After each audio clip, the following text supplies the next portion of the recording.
السلام علیکم اسٹوڈنٹس، آج آپ کا سیکنڈ ایئر کا جو ہے وہ 6 لیکچر ہے اور جو ہم نے کل چیپٹر نمبر 3 سٹارٹ کیا تھا، آج کا لیکچر جو ہے وہ اسی لیکچر کی کنٹینویشن ہے۔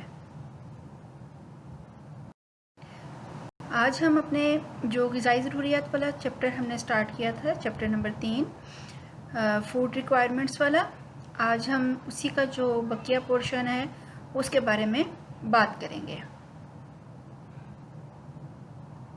کل کے لیکچر کے بارے میں ہم نے انفرادی غذائی ضروریات پر بات کی تھی، اور انفرادی غذائی ضروریات کی بات کرتے ہوئے ہم نے یہ دیکھا تھا کہ زندگی کی جو مختلف مراحل ہیں ان مراحل پر انسان کی غذائی ضروریات جو ہیں وہ وقت کے ساتھ ساتھ تبدیل ہوتی رہتی ہیں، اور ہم نے یہ بھی دیکھا کہ انسان کی جو زندگی کا سائیکل ہے، جو ہیومن لائف سائیکل ہے، اس کو ہم نے 4 ڈفرینٹ سٹیجز میں جو ہے وہ ڈیوائڈ کیا تھا، جس میں شیر خارگی تھا، بچپن تھا، بلوغت اور نوجوانی تھا، اور آخری جو سٹیج تھی وہ بڑھاپا تھا۔ تو اب ہم ان ساری جو سٹیجز ہیں ان کے لیے اب ہم 1 بائی 1 جو ہے وہ یہ دیکھیں گے کہ غذائی ضروریات ایک وقت سے دوسرے وقت میں کیسے مختلف ہو جاتی ہیں۔ سب سے پہلے ہم شیر خارگی کے بارے میں بات کریں گے، اور شیر خارگی کا زمانہ جو ہے وہ انسان کی پیدائش سے لے کر عموماً 2 سال تک کا وقت جو ہے وہ شیر خارگی کا زمانہ ہوتا ہے۔ اس وقت میں بچے جو ہیں وہ زیادہ تر دودھ پر ڈیپینڈنٹ ہوتے ہیں، دودھ ہی لیتے ہیں، دودھ چاہے ڈبے کا ہو، چاہے گائے بھینس کا ہو، یا چاہے پھر بچہ مدر فیڈ پر ہو۔ تو زندگی کا جو پہلا 1-1.5 سال ہے وہ تیز ترین نشو و نما کا دور ہوتا ہے، جس میں بچے کا وزن جو ہے وہ اپنی پیدائش کے وزن سے عام طور پر 3 گنا ہو جاتا ہے۔ اس لیے اسی تناسب سے اسے قوت اور توانائی اور نشو و نما والی غذاؤں کی ضرورت بھی ہوتی ہے، کیونکہ بچے کی نشو و نما بہت زیادہ تیزی سے ہو رہی ہوتی ہے۔ چونکہ شیرخوار بچوں کے معدے میں ابتدائی چند ماہ میں نشاستہ ہضم کرنے کی صلاحیت موجود نہیں ہوتی ہے۔ عام طور پر یہ وقت 4 سے 6 ماہ کا ہوتا ہے، اس وقت تک بچہ صرف دودھ پر زندہ رہتا ہے، اور 4 یا 6 ماہ کے بعد جو ہے بچے کو نیم ٹھوس غذا جو ہے وہ دی جاتی ہے۔ اس لیے ابتدائی چند ماہ میں صرف اس کی پرورش دودھ پر ہی کی جاتی ہے، اور دوسرے ماہ میں جو ہے اسے سنترے کے رس کے چند قطرے دینا شروع کرنے چاہیے تاکہ اس کو وٹامن سی کی کمی نہ ہونے پائے۔ تیسرے چوتھے ماہ میں نشاستہ ہضم کرنے کی صلاحیت پیدا ہو جاتی ہے، یہ بات ہم پہلے بھی کر چکے ہیں، اس لیے بچے کو نیم ٹھوس نشاستہ دار غذائیں اور اناج بھی دینا چاہیے۔ مثلاً فیرکس کی پتلی سی کھیر، 5 یا 6 ماہ کی عمر میں سبزیوں مثلاً آلو، گاجر، پالک کا سوپ اور بغیر چربی کے گوشت۔ 6 سے 8 ماہ کی عمر میں بچوں کو پھلوں مثلاً سیب، ناشپاتی، کیلے کا باریک گودا بھی دینا چاہیے۔ میش کر کے پھل دینے چاہیے چھوٹے بچوں کو، کیونکہ ان کے گلے میں نگلنے کی صلاحیت نہیں ہوتی اور ان کے پاس دانت بھی نہیں ہوتے جو کسی سخت غذا کو چبا سکیں۔ 8 ماہ کے بعد جو ہے وہ بچے کو گوشت کے پیسے ہوئے ریشوں کو بھی بچے کی خوراک میں شامل کر دینا چاہیے۔ اور سب سے امپورٹنٹ یہ ہے کہ بچوں کو نئی غذا متعارف کرواتے وقت کن نکات کو ذہن میں رکھنا ضروری ہے۔ سب سے پہلے یہ ہے کہ خوراک جو ہے وہ بہت ہی رقیق اور پتلی ہونی چاہیے۔